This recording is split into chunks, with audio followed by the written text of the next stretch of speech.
याद करते तो हिंदू कहते बहुत बढ़िया, क्योंकि 20 साल बाद भारत का हिंदू अपने अस्तित्व की लड़ाई लड़ रहा होगा, ऐसा समय आ रहा। इसीलिए हमारे मन में गुरु प्रेरणा से विचार आया कि ना तो पद रह जाना है न कद रह जाना है। ये जो पदयात्रा हम कर रहे हैं आपके बेटा बेटियों की रक्षा के लिए कर रहे हैं, की रक्षा के लिए कर रहे, ताकि तुम्हारी नातनी पोतनी लव जिहाद में ना पड़े, तुम्हारी जमीनों पर लैंड जिहाद ना हो गए, तुम्हारी संपत्ति पर किसी दूसरे धर्म मजहब के लोग आक्रमण ना करें। मात्र एक उपाय है, जातियां तो हों पर जातिवाद खत्म हो जाए। तब तक हिंदू एकता संभव है ताली बजाने से, हिंदू हिंदू के नारे देने से या पदयात्रा करने से भारत हिंदू राष्ट्र नहीं बनेगा। लेकिन पदयात्रा करने से विरोधियों को यह पता लग जाएगा अब इकट्ठे हो गए, इनसे भिड़ना नहीं, तो रोक लगेगी। बालों का एक विज्ञान है, जिनके बाल झड़ते हो वो सुनो। बालों का एक विज्ञान है, डॉक्टर के पास जाओ तो डॉक्टर सबसे पहले क्या कहता, नए बाल बाद में उगेंगे, पहले जो बचे हैं वे ही बचे रहे, उसके लिए दवाई ले लो। तो लोगों ने हमसे पूछा कि आप सनातन हिंदू एकता पदयात्रा क्यों कर रहे? घर वापसी बाद में करवाएंगे, पहले जो ऊ तरफ जा रहे वे तो बच जाए,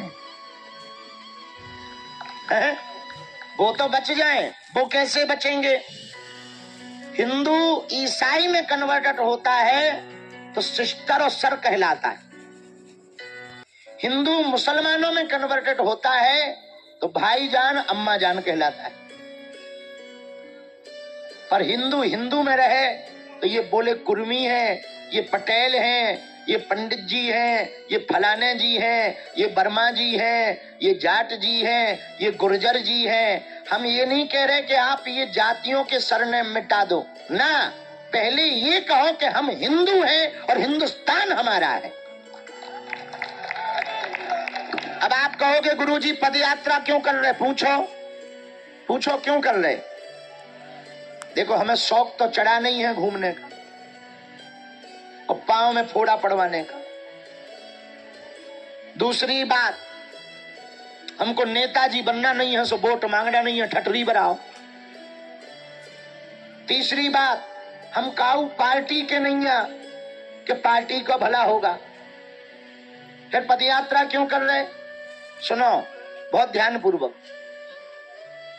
क्या आपके आज यदि हिंदू नहीं बचेगा, हिंदू एक नहीं होगा, तो अभी आप 9 राज्यों में अल्पसंख्यक हुए हो और वो अर्धसंख्यक होने की कगार पर आ गए।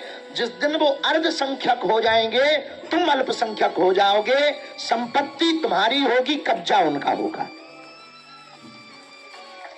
पर कानून है, देश में संविधान है, कानून मजबूत है। जो उपद्रव करते हैं उनके घर पे बुलडोजर भी चलती,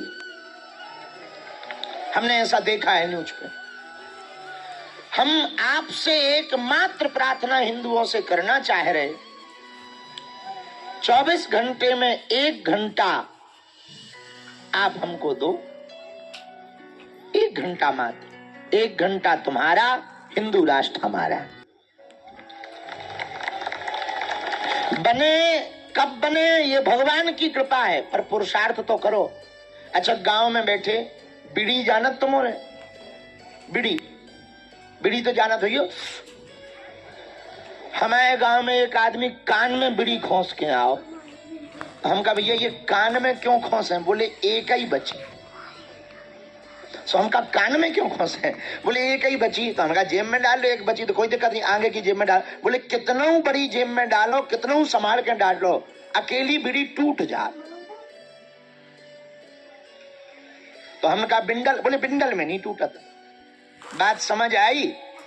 तुम अकेले अकेले जातियों में कितनों ताकतवर रही हो, टूट जाओगे पर एक रहोगे, कोई तुम्हारा बाल बांका नहीं कर पाएगा। बात समझ आ गई?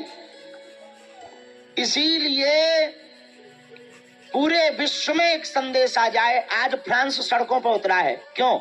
अपनी संस्कृति बचाने के लिए। इंग्लैंड सड़कों पर है, क्यों? अपनी संस्कृति बचाने के लिए। उसी प्रकार हम लोग भारत में सड़कों पर हैं, अपनी सनातन संस्कृति बचाने के लिए।